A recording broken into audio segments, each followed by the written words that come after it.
Podeis assentar? Já vão levantar de novo. Ginástica do crente.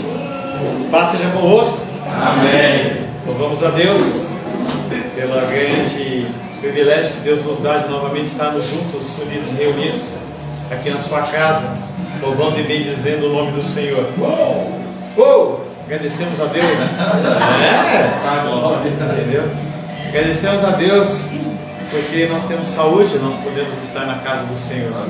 Amém?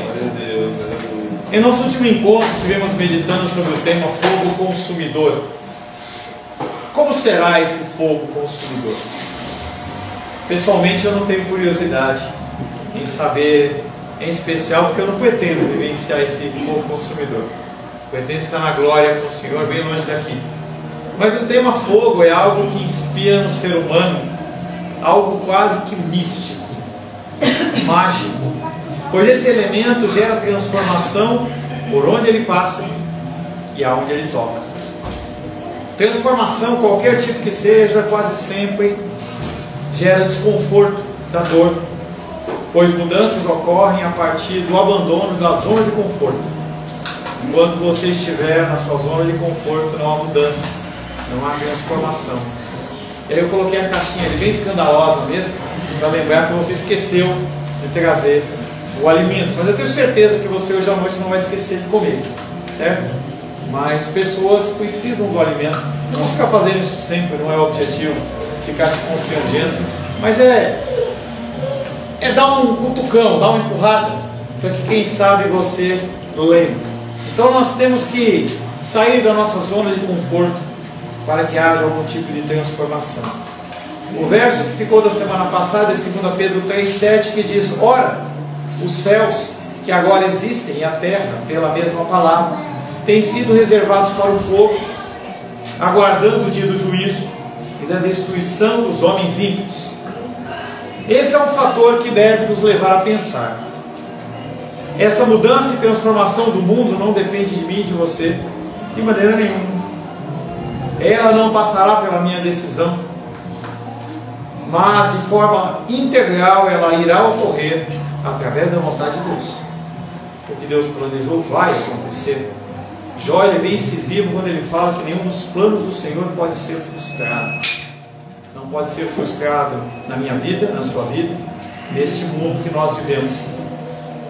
Até o próprio Cristo, enquanto homem, afirmou que ele não sabia o dia e a hora. Ela vai ocorrer.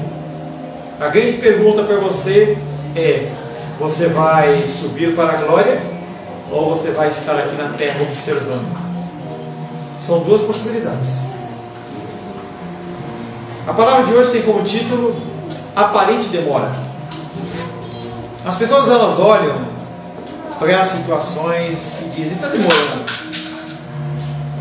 As pessoas veem a situação em que vivem e acham que está demorando demais. E nós vamos meditar um pouco no texto de 2 Pedro, abra aí por gentileza.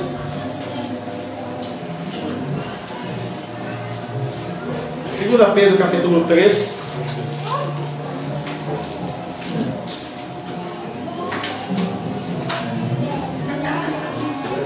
Verso 5 em diante. 2 Pedro capítulo 3, verso 5 em diante. Assim diz a palavra de Deus, 2 Pedro capítulo 3, verso 5 em diante.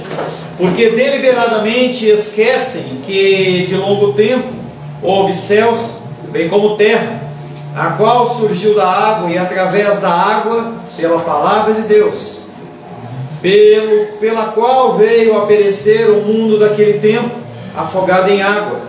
Ora, os céus que agora existem e a terra, pela mesma palavra, têm sido entesourados para o fogo, estando reservados para o dia do juízo e destruição dos homens ímpios. Há, todavia, uma coisa, amados, que não deveis esquecer: que para o Senhor um dia é como 1000 anos, e 1000 anos como um dia. Não retarde o Senhor a sua promessa, como alguns a julgam demorada.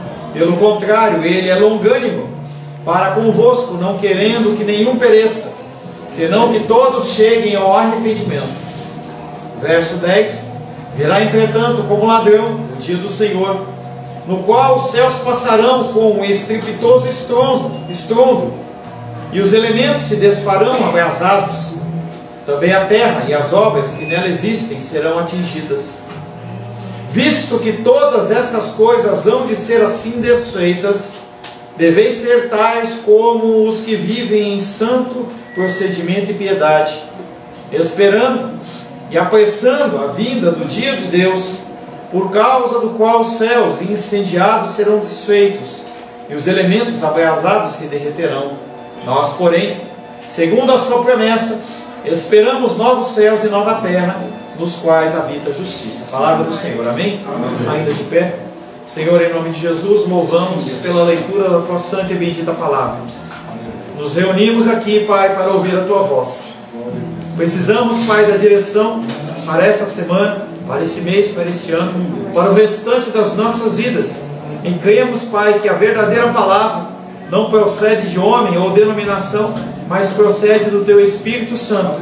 Por isso colocamos na tua presença tudo que for falado, tudo que for ouvido, que o teu Espírito Santo nos dê o discernimento, para que nós possamos reter aquilo que procede de ti, e possamos receber do teu altar uma mensagem, Pai querido, que alimente o nosso coração da verdade e nos aproxime do Senhor.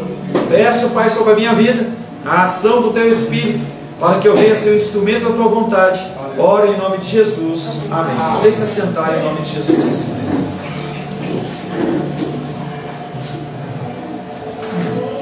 Aparente demora.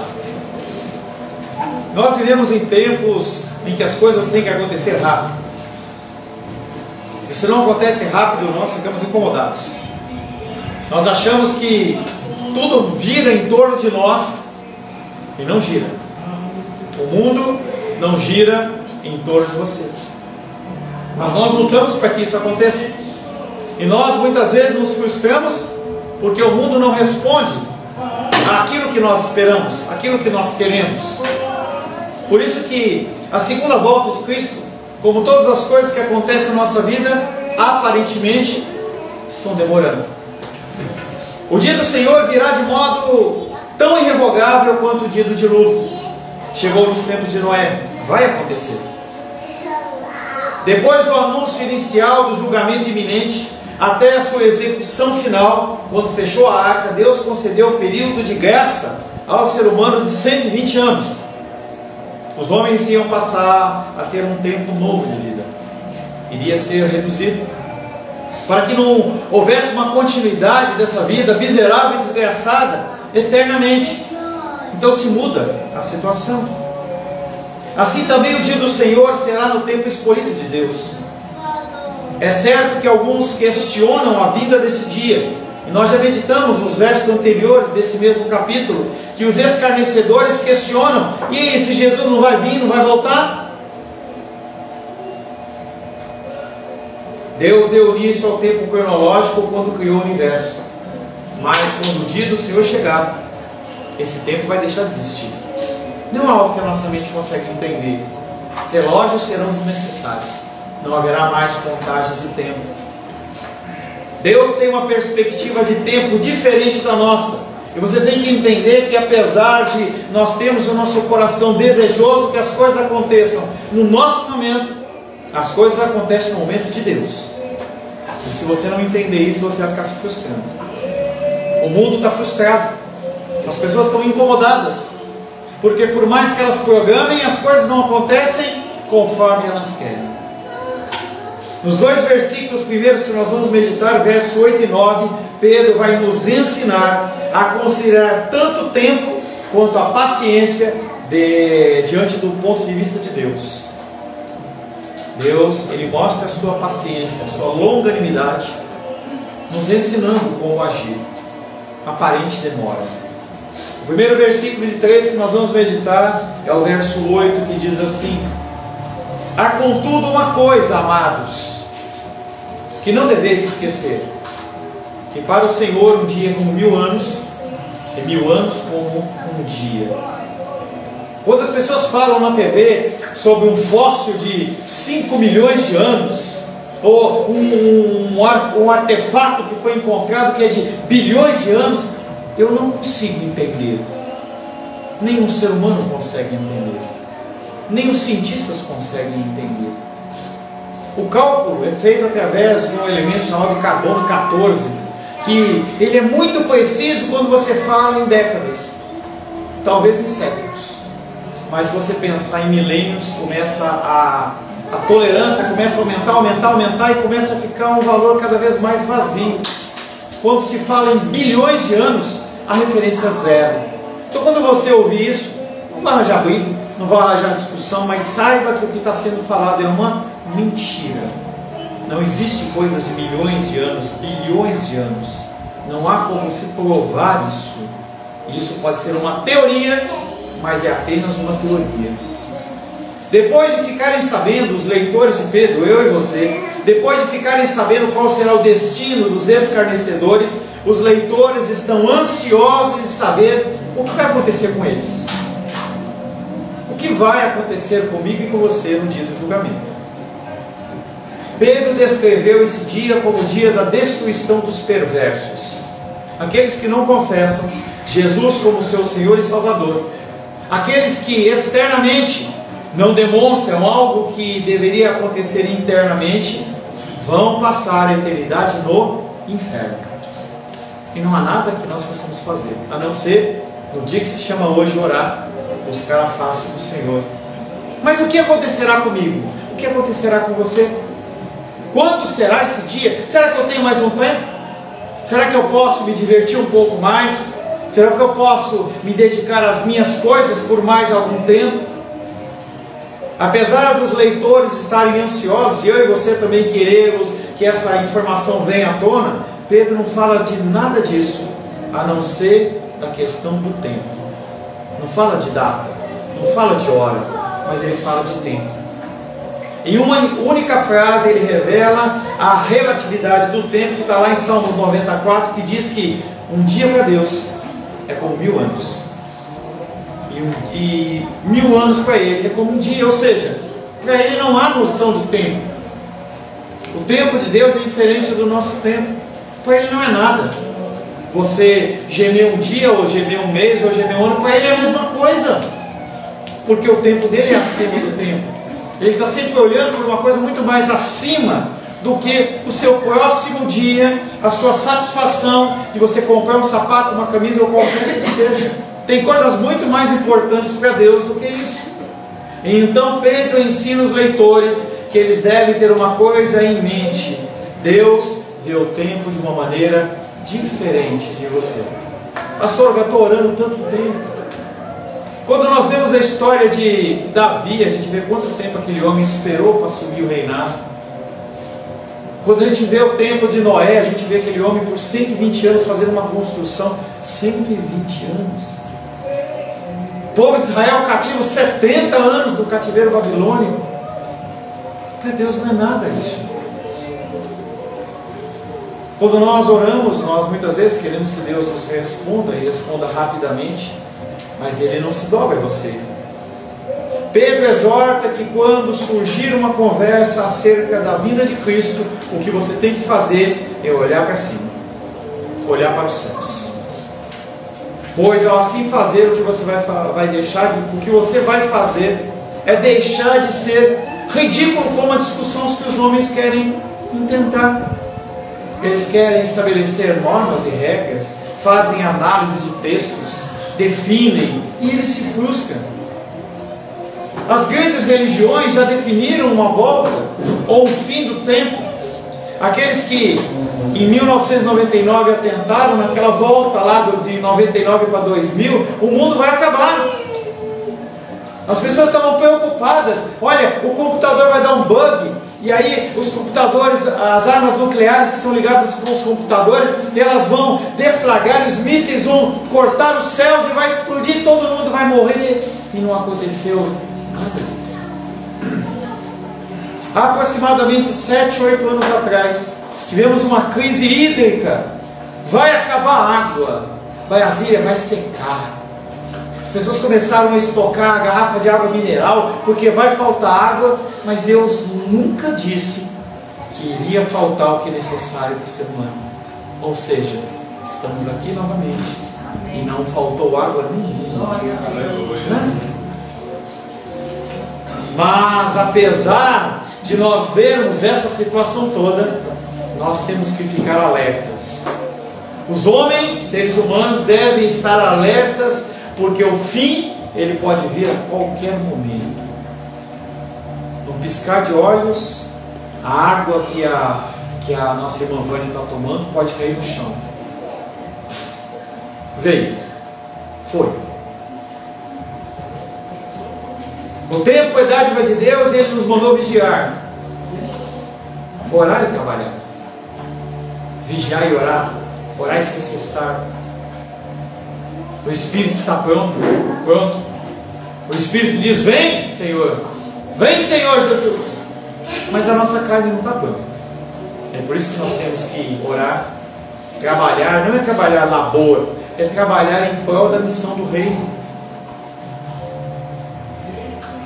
É interessante que, da mesma maneira que o salmista enfatiza que o tempo para Deus não é nada diante dos caminhos dele, ele também fala que o tempo para Deus é importante, porque ele coloca Jesus Cristo encarnado dentro do nosso tempo. Não é uma dicotomia, não é uma coisa que é contrária à outra. Deus, ele olha o tempo como não se fosse nada diante dos planos dele, mas ele se alegra e ele se entristece quando nós não utilizamos os recursos que nós temos como tempo de uma forma abençoada. Da mesma maneira que no Salmo 90 contrasta a eternidade de Deus com a brevidade humana, segundo a Pedro que nós lemos, contrasta a eternidade de Deus com a impaciência nossa. Deus, ele é eterno e nós somos finitos. Deus é paciente e nós somos impacientes. E nós queremos que as coisas resolvam automaticamente em um certo momento. E isso não vai acontecer. Nenhum plano seu, e nós devemos fazer planos, nenhum plano seu vai se cumprir se não for da vontade de Deus. E nenhum plano seu vai adiantar, ou a sua alimentação vai fazer com que você viva mais, mas você é responsável pela sua alimentação. Você é responsável pelos recursos. Não vai faltar um prato de comida na sua mesa, mas você é responsável pelo que você faz com os seus recursos.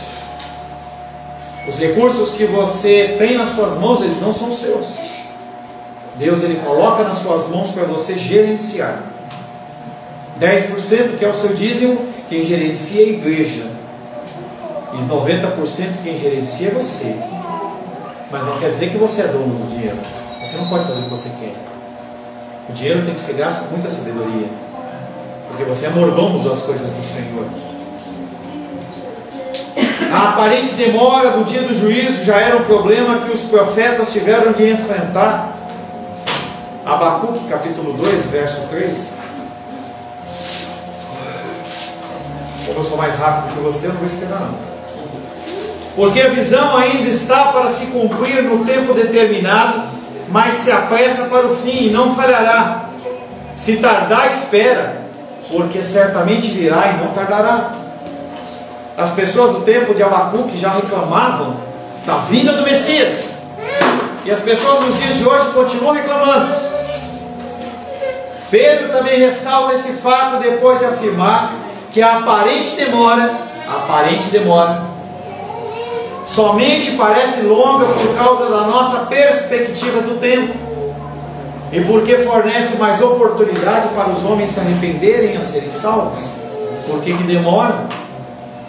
Amor de Deus, para que você se converta, para que você se arrependa dos seus maus caminhos, para que você possa ter um bom galardão nos céus, para que você não fique tão envergonhado como você vai ficar diante do Senhor. Você e eu, nós vamos nos envergonhar diante do Senhor no dia do juízo.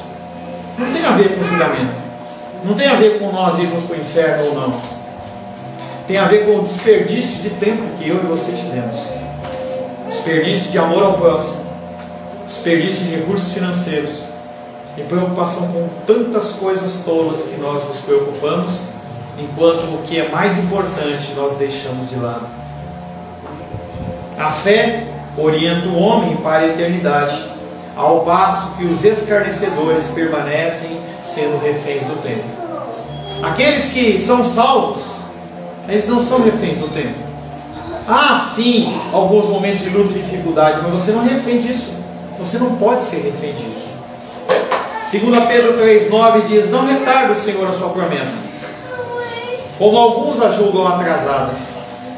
Pelo contrário, o que Ele está demonstrando é paciência para convosco, porque não quer que ninguém se perca, mas que todos se cheguem à conversão.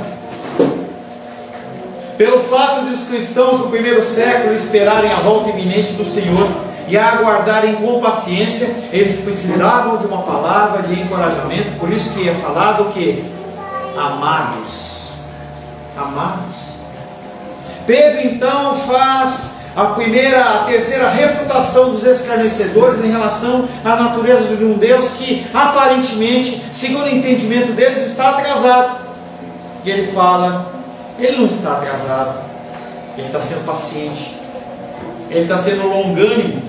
A longanimidade que adia a consumação de toda a história e que conserva aberta a porta para que os pecadores se arrependam. Se arrependam. Não é incapacidade de Deus, mas sim misericórdia com a qual Deus espera que você mude o seu comportamento. Que você ame mais os seus filhos, que você ame mais o seu próximo, que você se converta em todos os seus caminhos. 1 Pedro 3,20 fala da longanimidade de Deus com relação ao dilúvio. Aqui ele está falando em relação ao julgamento. Ele já falou sobre o dilúvio, agora ele fala sobre o julgamento. Ele já falou uma coisa que aconteceu no passado, trazendo como referência, e ele aponta para o futuro, fala assim: olha, da mesma maneira isso vai ocorrer. O autor de Hebreus assegura aos seus leitores que Deus cumprirá as promessas que fez a eles, e cita a mesma profecia do Antigo Testamento, Hebreus 10:37.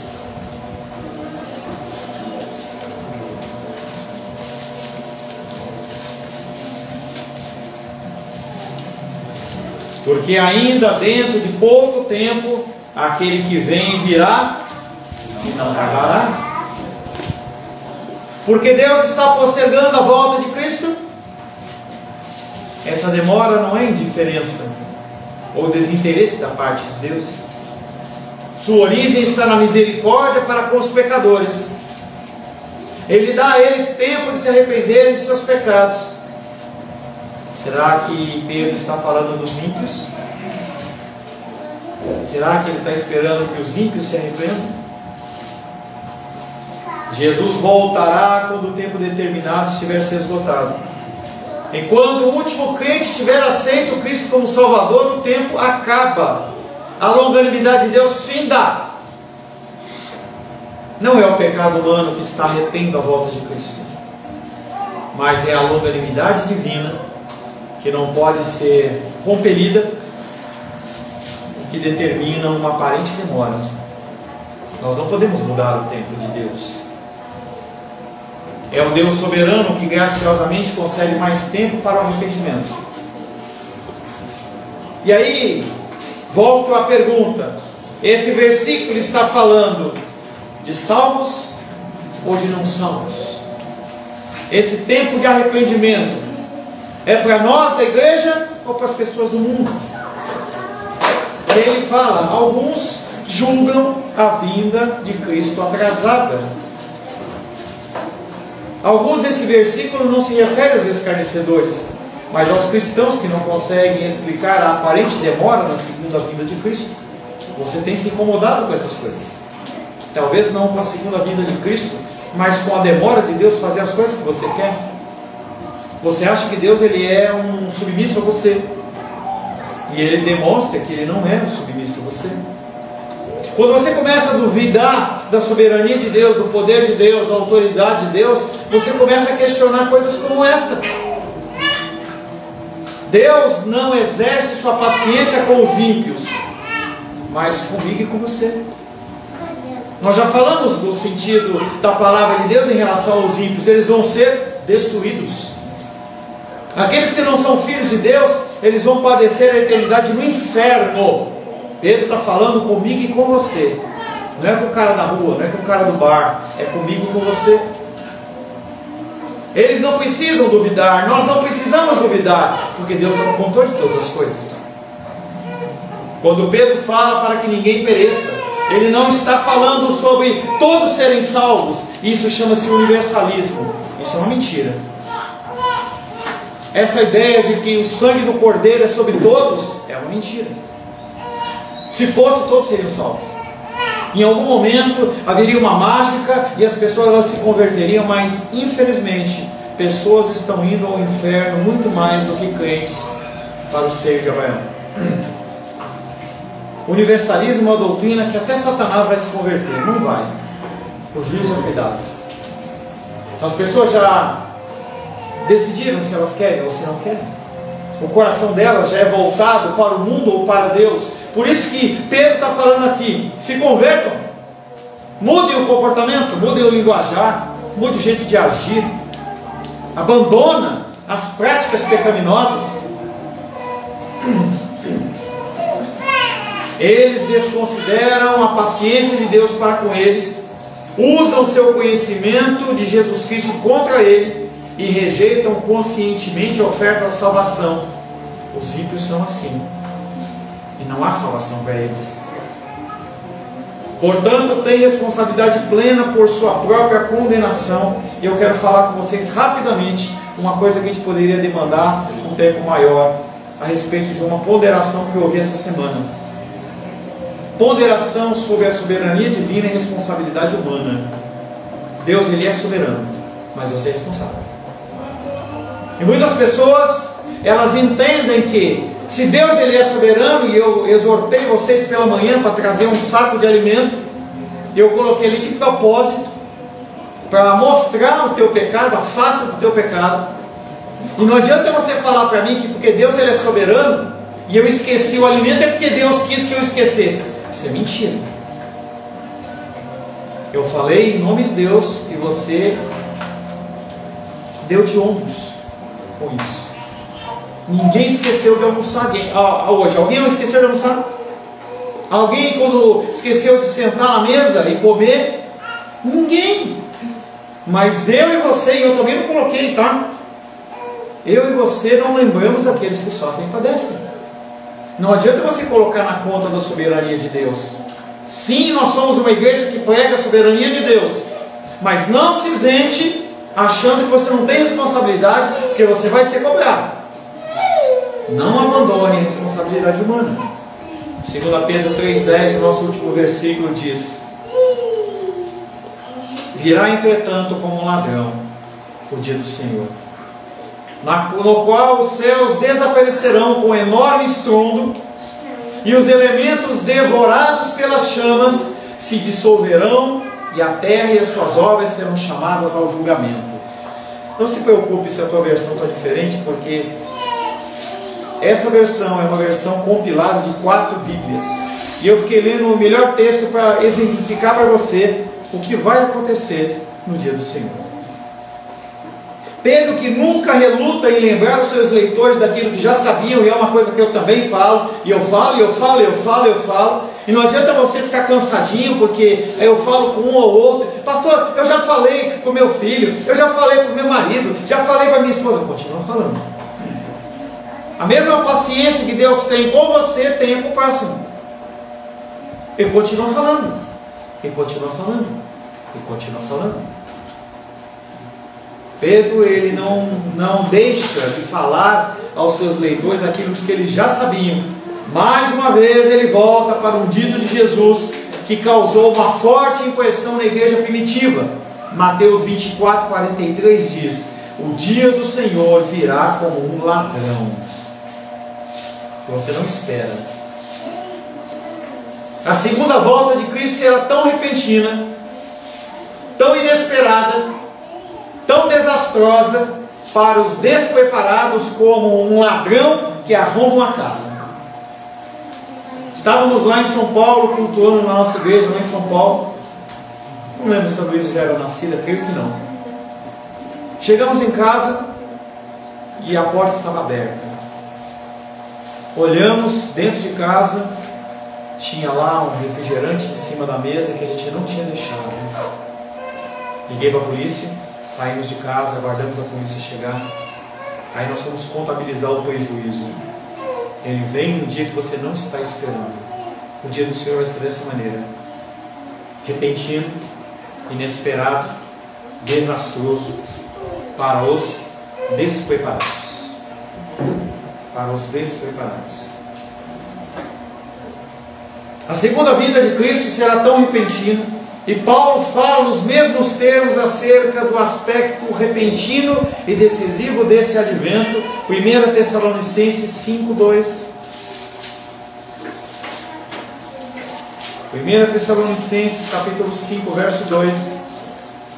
Pois vós mesmos estáis inteirados com precisão de que o dia do Senhor vem como um ladrão de noite. E esse dito era bem conhecido nas igrejas da Ásia. Apocalipse capítulo 3, verso 3.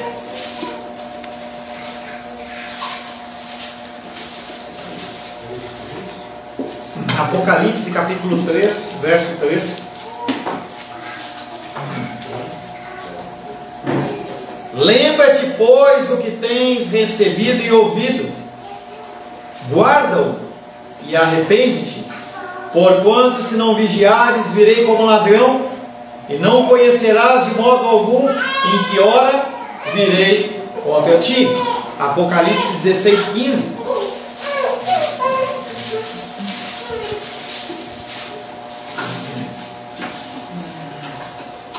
Apocalipse 16, 15. Eis que venho como vem o ladrão. Bem-aventurado aquele que vigia e guarda as suas vestes, para que não ande nu e não se veja a sua vergonha. Jesus Cristo mandou também seus discípulos a não se preocupar com o dia do seu retorno. Atos 1:7.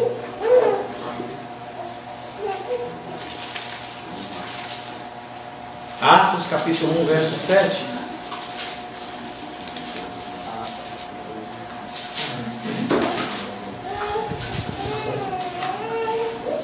Respondeu-lhes: não vos compete conhecer tempos e épocas que o Pai reservou pela sua exclusiva autoridade. Quando nós falamos na primeira passagem, a analogia especialmente apta, pois duas vezes a história de Sardes de Apocalipse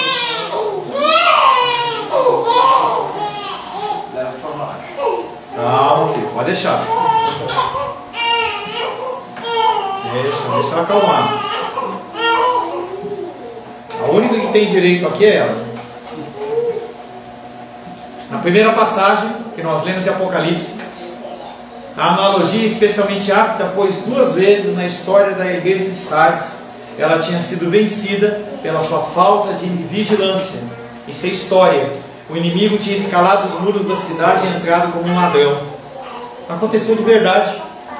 Naquela cidade, havia uma igreja naquela cidade, e aí eles não vigiaram, e aconteceu que os ladrões invadiram aquela cidade duas vezes. Nesse caso, como em todo o resto da tradição cristã, um dito de Cristo era tido em grande estima, porque tratava de um problema vivo, é algo real. A segunda volta de Cristo ela vai ocorrer. A segunda volta de Cristo ela vai ocorrer. Marcos 13:32. Era útil para os líderes primitivos para refrear os excessos dos que sempre estavam fixando datas para o fim. Jesus tinha dito que ele não sabia a data nem a hora. Marcos 13:32.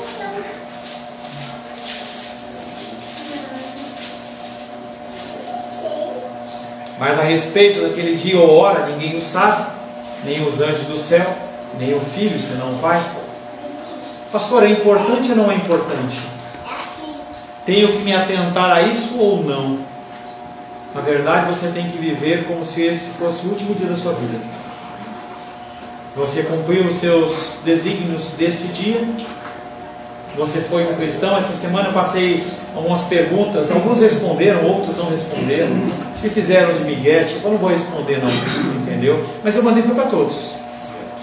Mandei para que você pelo menos pensasse: será que eu estou cumprindo o meu papel?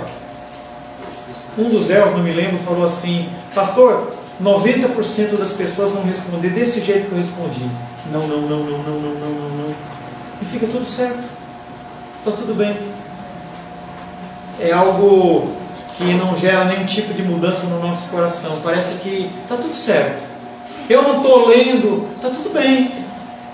Eu não estou dedicando tempo à minha família, tudo jóia. Eu não estou exercendo meu papel cristão, ok. Faço parte da maioria, não ok. Se você colocou não em tudo ali, esse texto é para você. Se arrependa. Mude seu comportamento. Alguns ousaram falar: eu pequei nisso, ou pequei naquilo outro. Eu falei assim: olha, vamos conversar, vamos tentar mudar essa situação. Mas a grande maioria simplesmente deu uma resposta automática ali, entendeu? Talvez nem parou para pensar no que eu estava falando.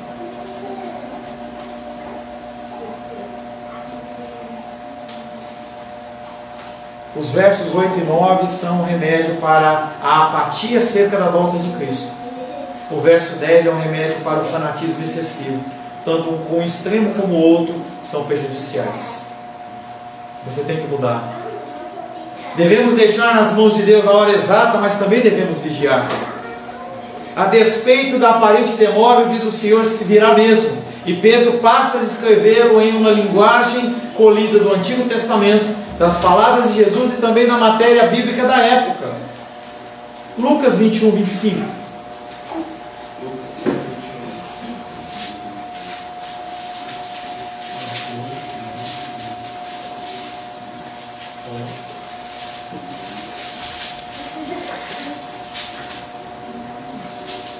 Haverá sinais do sol, na lua, nas estrelas, sobre a terra, a angústia entre as nações em perplexidade por causa do bramido do mar e das ondas. Pedro relembra e adapta a linguagem de Jesus acerca da destruição cósmica da sua segunda vinda e lembra também que a permanência que Jesus atribuía às suas próprias palavras ao trazer uma referência à fidedignidade da palavra do Senhor que vai se cumprir. Nós não entendemos muito bem como vai ser essa destruição, mas ela vai ser cósmica. Não vai ser poupado a lua, não vai ser poupado o sol, não vai ser poupado Saturno, as estrelas de Orion, não vai ser poupado nada. E à luz dessas palavras, Pedro também se volta no Antigo Testamento para receber mais iluminação. O texto de Isaías inteiro fala sobre isso. Isaías capítulo 34, verso 4. Isaías 34, verso 4.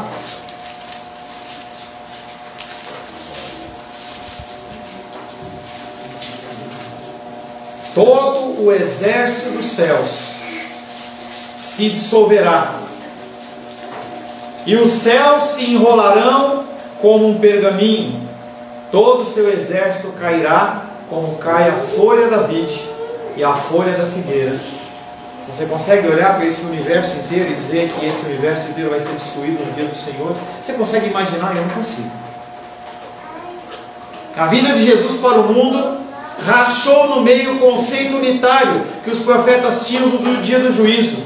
E com a vinda dele aparece um tempo que vai se cumprindo e um tempo que ainda não se cumpriu. Eu sou salvo, mas ainda não. Há uma herança para eu receber nos céus, mas ainda não recebi. É o já e ainda não, nós já meditamos sobre isso no passado. O Antigo Testamento e o Novo Testamento, eles se fundem em um só e falam de uma verdade da minha vida e da sua vida, que parte dela já aconteceu e parte que ainda vai acontecer. É por isso que não ponha tudo na conta da soberania divina, porque você tem responsabilidade em relação às suas ações. O fogo, o julgamento e assim por diante pertenciam à sua segunda vinda. A linguagem de Pedro não é inteiramente clara nos detalhes, pois ele está usando uma linguagem apocalíptica, simbólica. Ele não consegue descrever o indescritível. Como você vai imaginar essas coisas? O céu deixando de existir? Não dá para você imaginar essas coisas. E Pedro não está preocupado em relação a isso. É um quadro que, em grau surpreendente, corresponde àquilo que realmente pode acontecer em relação ao universo físico. E a gente vê isso como um tema dos filmes, o fim dos tempos. É o cometa que vai bater, é isso que vai acontecer, e várias pessoas começam a criar um monte de situações, mas nem olhos viram, nem ouvidos ouviram o que o Senhor tem preparado para os seus. E aí eu abro uma aspa e falo, e também para aqueles que não são seus. Isso é coisa minha.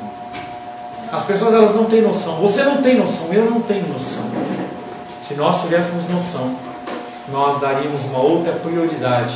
Quando nós vemos a condição da igreja primitiva, eles eram doadores das suas coisas, porque eles entendiam que o tempo era finito, estava acabando, Jesus estava voltando.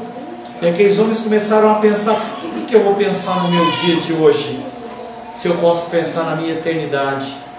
O dia eterno, ele é muito mais importante do que o dia natural, normal. A lição principal de tudo isso não é se será literalmente cumprido ou não, mas sim que haverá implicações sérias com a segunda vinda de Cristo, para o qual Pedro alerta a mim e alerta você. Qual a importância dos seus problemas? O seu maior problema hoje. Qual a importância disso diante do dia do julgamento do Senhor e a destruição total do universo? Se você pegar o teu problema hoje e você colocar diante de tudo isso que eu falei para vocês, e coisas que a gente nem consegue entender, será que tem alguma importância? Hoje pela manhã, eu acho que foi o Gabriel, encostou em mim e falou assim: pô pastor, vou participar de um consórcio. Eu falei: legal, cara. Eu vou um consórcio é de dinheiro, e são R$1.000 por mês, eu espero que eu seja o último do último mês. Fala, cara, se você pegar antes, você passa, pode ter certeza que alguém vai estar precisando de dinheiro. Passa para alguém que ainda não pegou. Mas será que, se ele tivesse esse entendimento do que é o futuro, será que ele estaria preocupado com essas cotas de R$1.000, ou de ser o último, ou ele queria ser o primeiro? Porque se a gente sabe que a coisa pode acontecer a qualquer momento, a gente tem que desfrutar. A gente tem que viver isso. Não, é daqui a um ano. Daqui a 6 meses eu vejo. Pode ser que a gente não tenha esse tempo. Qual a importância dos seus problemas diante do relato da destruição total? O dia do Senhor, ele virá como um ladrão. Quando o ladrão ataca sob a escuridão da noite, ele não dá aviso. Assim também Cristo virá inesperadamente. E aí eu volto com a pergunta do início: quando o dia do Senhor chegar, você vai subir ou você vai ficar? Palavras não valem nada, tá? Carteirinha de igreja não vale nada. Fazer parte da nossa igreja não vale nada. Você dizer que você é reformado não vale nada. O que vale é o teu coração. Quando você estiver diante do Senhor, Ele vai identificar você como um verdadeiro adorador ou como um falso adorador.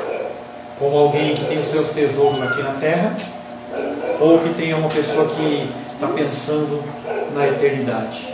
Hoje pela manhã eu contei o testemunho, da facilidade de você abençoar as missões Portas Abertas na pregação do Evangelho. Eu só ouvi uma pessoa falar: pastor, eu quero participar. Os outros não precisam? Os outros não podem ajudar? Eu não estou falando de dinheiro para mim, gente. Estou falando de dinheiro para o reino de Deus. Será que se você abençoar o reino de Deus com R$10, 10, 1/3 de uma pizza, cuidado com a pizza, né? Será que você não pode abençoar um ministério como esse com R$10? Será que você está olhando pelas suas preocupações na terra? Ou você está pensando no reino dos céus? Jesus Cristo, antes de partir, ele falou: eis que irei para preparar-vos morada. Casa própria você já tem. Será que você vai continuar se preocupando com as coisas da terra? Eu não estou pregando aqui para você abrir mão dos seus bens. As igrejas, elas pegam esse tema e mutilam as ovelhas. falando: se você não entregar o dinheiro do seu carro, se você não tirar o dinheiro da sua poupança, da sua viagem, você está sendo uma pessoa egoísta. Eu não estou falando isso. Eu estou falando para você viver a sua vida e lembrar daqueles que sofrem e padecem. Que no domingo que vem eu tenha que colocar essa caixa aí. Que você lembre-se, fala assim: quando eu for comer um prato de comida eu tenho que me envergonhar. Hoje pela manhã a irmã dos reis estava vindo e ela contou assim que ela saiu com a filha dela para tomar um café. Lugarzinho lá. E aí disse que quando ela chegou tinha um homem deitado bem na porta, assim, na esquina, assim. E quando ela passou, ela olhava para aquele homem e falava assim: eu não consigo tomar um café enquanto esse homem está jogado. Será que você tem isso no coração? Se você tem, pelo menos esse sentimento de bondade é um bom sinal. Mas está na hora de você praticar um pouco mais a benignidade do Senhor. Amém, Deus? Senhor, em nome de Jesus, louvamos a Ti, Pai querido, porque sabemos que o Senhor está voltando. E o Senhor não vai retardar a sua vinda, ou o Senhor vai deixar de vir no seu tempo. Mas o Senhor tem permitido, Pai querido, que nós nos arrependamos, que nós deixemos, Pai querido, nos preocupar tanto com as coisas do dia a dia, e nós possamos nos preocupar mais com o que é eterno. As coisas passam, se depreciam, se quebram, se vão, são trocadas e vendidas, mas as coisas do Senhor permanecem para sempre. Nos constrange, Pai, cada vez mais a sermos servos em que o Senhor tem prazer. Oramos em nome de Jesus. Amém. Graças ao nosso bom, querido e amado Deus.